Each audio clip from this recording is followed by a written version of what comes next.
ReactJS, a JavaScript library for building user interfaces. Agenda: UI development approaches. React history. Why React? Component lifecycle. Getting started. Basic workflow. Components and hooks. UI development approaches.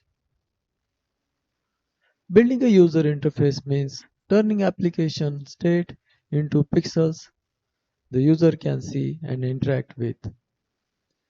If the underlying data changes, a well-designed UI updates itself instead of leaving the screen stale or inconsistent.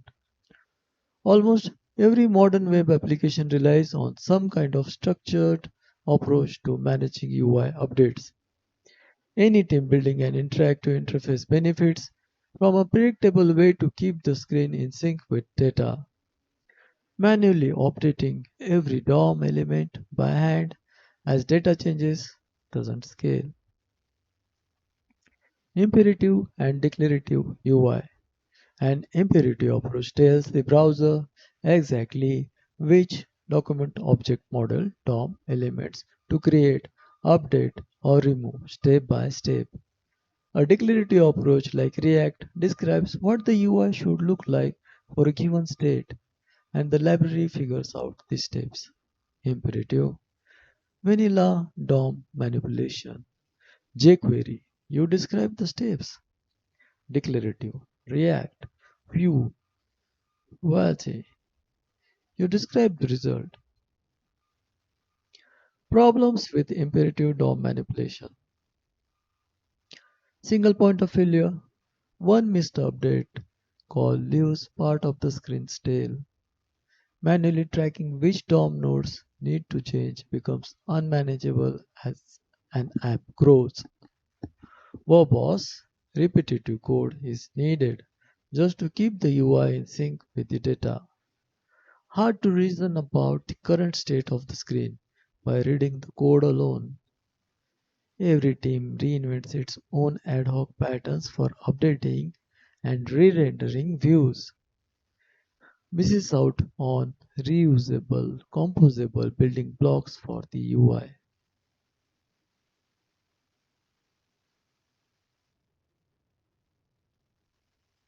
The React Component System UI is described in JSX, a syntax that mixes markup and JavaScript, kept in a source or a Git repository.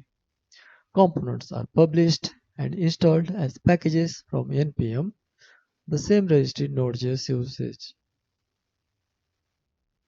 React maintains a virtual DOM and reconciles it against the real DOM, updating only what actually changed.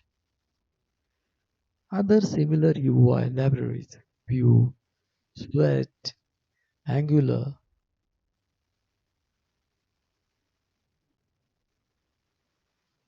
React advantages: breaks a UI into small, reusable components that are easy to test and reason about. Speeds up development with a declarative model. Describes the UI, not the update steps. The virtual DOM keeps updates fast by changing only what's actually different. Hooks let function components manage state and side effects without classes. Massive ecosystem of libraries, tooling, and community knowledge. Backed by Meta and used across a huge share of the modern web.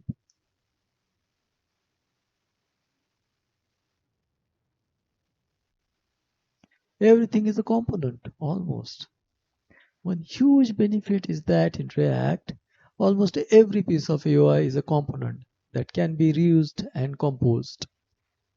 Props flow data one way, from parent components down to their children.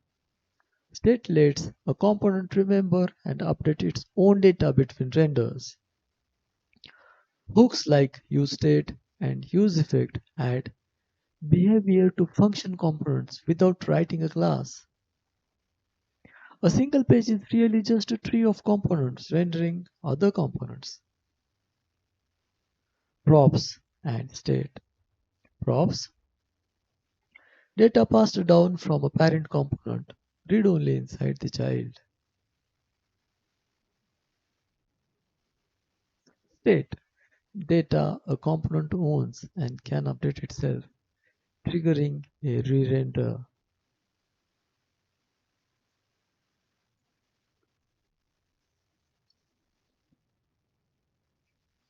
App.jsx, a minimal function component renders a heading and a bottom that updates its own state.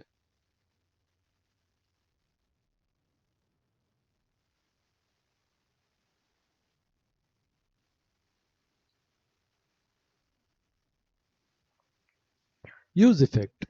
Here, use effect runs a side effect whenever the count changes.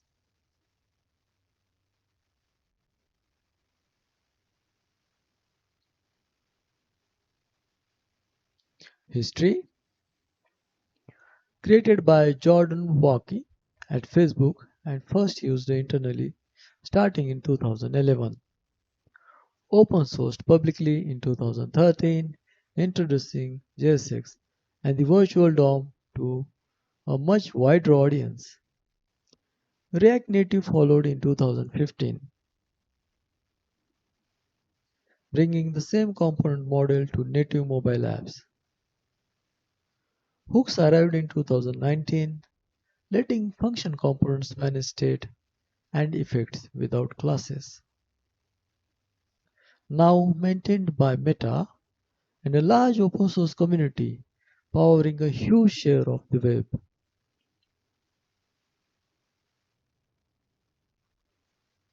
Why React? Declarative describes the UI you want, not the steps to update it.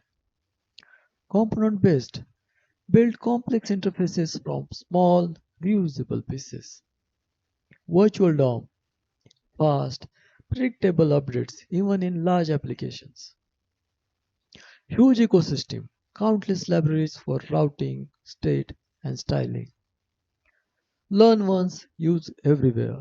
The same model powers web and native apps, backed by Meta and one of the largest front-end communities in the industry.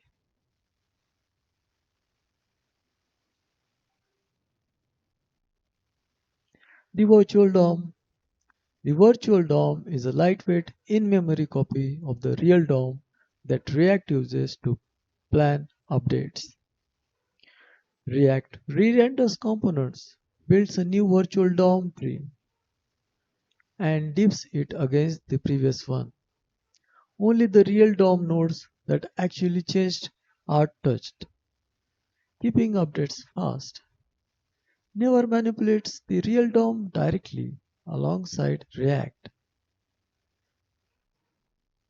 Let React own the DOM it renders.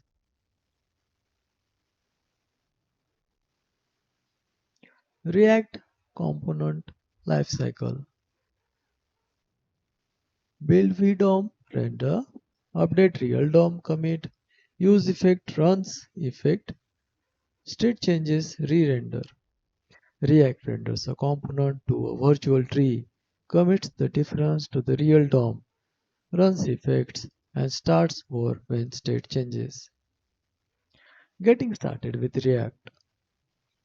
This leads us to the three commands that get a project off the ground.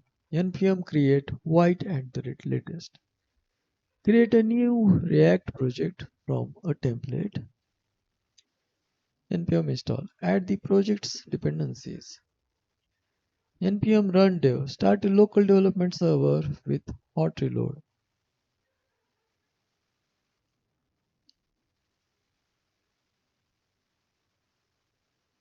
Basic workflow.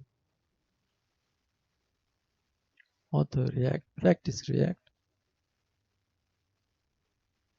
Apply React. Developing, building, and testing. Small call. Yeah.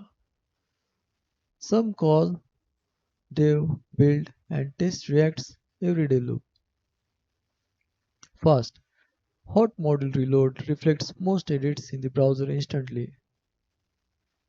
Components can be tested in isolation without spinning up a full page. npm run builds produces an optimized production-ready bundle. The virtual DOM keeps the UI fast even as component trees grow large. Supports many workflows, single-page apps, static sites, native apps via React Native. Works the same across every modern browser and OS.